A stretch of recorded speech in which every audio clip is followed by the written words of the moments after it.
Good afternoon. I'm Jake Fangman, graduate student at Liberty University. I'm here today in my hometown of Bolivar, Ohio, at Fort Lawrence, which is the only fort built in Ohio in the Revolutionary War. It was built by General McIntosh in 1778 and named for the well-known Henry Lawrence from South Carolina. General McIntosh was stationed with his men in Fort Pitt and built Fort McIntosh in Pennsylvania and Fort Lawrence in Ohio to set up a base to attack the British in Detroit along with their Indian allies, the Shawnee. He also built it to protect the Delaware Indians and other Christian Indians in places like Coshocton, Ohio. Unfortunately, it was a little bit too far from both locations to be effective at either mission. In January of 1779, the British and some of their Indian allies found a foraging party of 16 militiamen from Fort Lawrence and ambushed them, killing 15 and taking the 16th prisoner. There was an anthropological study by Kyle Somerville of Kent State University that referenced some archaeological data from when Fort Lawrence was excavated that reports on the violence of frontier warfare. Almost every single person that was killed at Fort Lawrence that they've found remains here of had significant head injuries, and it appears that the Indians were, when they attacked, were just very violent, which speaks to the passions involved in the frontier warfare. It wasn't a war that was fought like the war in the East. It was a war that was fought because the settlers and the Indians, they hated each other and they were fighting over land. They weren't fighting for freedom and independence.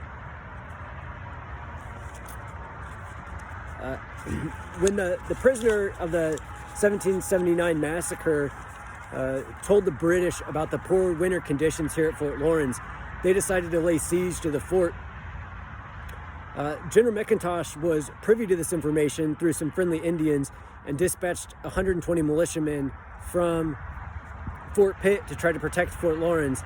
Unfortunately, they arrived too late and the British had already laid siege to the fort, so they turned around and went back to Fort Pitt. In March of 1779, the British weren't faring any better outside of the fort and abandoned the siege, and 3 days later the American soldiers from Fort Pitt arrived and took most of the people who wintered here back with them and left a small contingent of militiamen. By August of 1779, the American military leadership realized that Fort Lawrence wasn't in the location to be successful at either of its intended missions and abandoned the fort altogether. This ended regular military action in the frontier and really left the defense of the frontier up to the local militiamen. Fort Lawrence is a small historic site, but it is well done, and what it really does is it allows local students to connect to the Revolutionary War in a way that a lot of students in Ohio wouldn't be able to, because it is one of the only sites where you can actually come visit and see something that happened here during the Revolutionary War.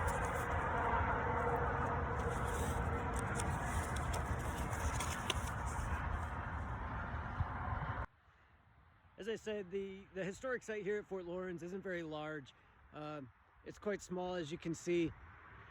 But what they've done is there is 8 interpretive signs throughout, and you can see this trail on the ground.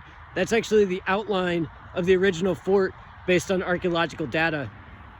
There's also a museum that can connect visitors with Revolutionary War history, and so they kind of see more what was going on in the time with some displays. And also behind these bushes in front of me is the memorial to the soldiers that were killed here at Fort Lawrence.